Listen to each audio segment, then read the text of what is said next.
Buenos días, soy el hermano Marco Antonio y esto es Unos Minutos con Dios. En el Evangelio de Marcos, en el capítulo 4, versículo 35 en adelante, leemos lo que la palabra del Señor nos dice.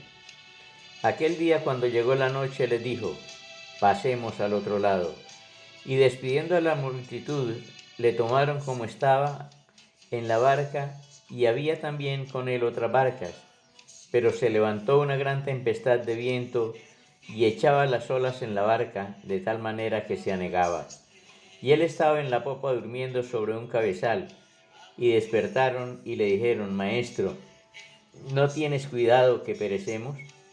Y levantándose reprendió al viento y le dijo al mar, Calla, enmudece, y cesó el viento y se hizo grande bonanza.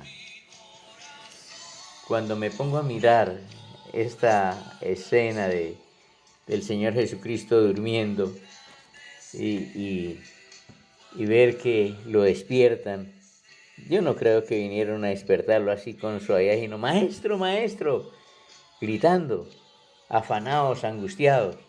¿Y a quién le gusta que lo despierten de esa manera? A nadie. Por lo general se levanta uno indispuesto. Y es muy probable que el Señor también se haya levantado indispuesto y le dijo al mar, calla y enmudece. Y se lo dijo con autoridad y de pronto con un tono alto de voz. Y al oír esto el viento y el mar se aquietaron y se callaron. He estado pensando qué cosas hay que nos atemorizan o que nos bloquean. Recuerdo de una bebé de unos 2 o 3 años que cuando el papá le gustaba tomar y llegaba a pelear a la casa, y cuando ella lo sentía que venía por ahí en la calle, ella se quedaba paralizada del miedo y ahí mismo se orinaba paradita. Y cuando ya podía reaccionar, salía corriendo y se metía debajo de la cama. Esto es a los bebés, a los alumnos, cuando nos están enseñando, de pronto nos gritan, nos hablan muy duro y entonces nos bloqueamos también. Todo lo que estamos aprendiendo se nos olvida. ¿Por qué? Porque hay algo que hace que interfiera en nuestra vida en esos momentos y lo que estamos aprendiendo se nos va para la porra. Lo mismo sucede en la casa. Cuando el esposo grita a la esposa, es demasiado peleón, los niños están angustiados también por eso. Y no es que ellos no quieran aprender, no es que ellos no quieran hacer las cosas y no es que no las quieran hacer bien hechas. Lo que pasa es que con nuestra actitud hacemos que ellos se bloqueen y su mente quede en blanco.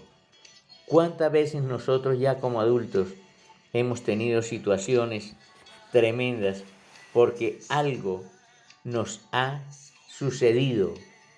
De pronto recordamos algo mal que hicimos en el pasado y viene y quedamos frente a frente a esa persona o a eso que nos sucedió y quedamos paralizados por el miedo que eso nos produce. ¿Qué está bloqueando nuestra vida? ¿O a cuántos habremos bloqueado nosotros con nuestra actitud, con nuestra manera de ser? Muchas veces cuando nos sucede eso y pensamos en la persona que nos afectó o a quienes afectamos con esa actitud, sucede que nosotros entonces llegamos al momento en que pensamos en esa persona, solo en ese mal que nos hizo o en el mal que nosotros le hicimos, en la vez que nos gritó, la vez que le gritamos. Y muchas veces, cuando nosotros tenemos secretos de otras personas, acudimos a la bajeza, y es a que cuando estamos disgustados con esa persona, hablamos mal de esa persona diciéndole, es que él me hizo esto, ella me hizo aquello, en fin, y hacemos que eso bloquee a la persona o me bloquee a mí y quede. Recuerdo cuando estábamos en el instituto bíblico A veces el miedo lo agarraban a uno por ahí charlando y le preguntaban, Carreño, ¿qué fue lo que pregunté? Y queda uno que no sabe nada porque se ha bloqueado. Tengamos mucho cuidado con eso, porque nosotros podemos elevar la moral de la gente o podemos por debajearla, podemos mandarla realmente al profundo abismo donde no queda sabiendo nada de nada de nada. Queda totalmente blanqueada su mente. Pensemos en los niños, pensemos en que ellos son una esponja y todo lo que ellos reciben lo absorben. ¿Y cómo estamos nosotros llenando la vida de esos niños o la vida de su esposo, de su esposa? Porque hay esposas que cuando hablan, cuando gritan, el esposo, hasta si lleva un plato en la mano, ante un grito de esos, se le cae y se parte y se forma el conflicto. Él no lo quería hacer. Simplemente el miedo que le produjo la actitud de su esposa fue lo que lo llevó a cometer ese error. O viceversa, cuando es él el que grita y ella vive amedrentada, vive atormentada por la actitud de él, entonces también llega el momento en que comete muchos errores, sencillamente porque eso la paraliza. Pensemos que el viento y el mar enmudecieron cuando el Señor les habló durito. Ahora, ¿qué será nosotros?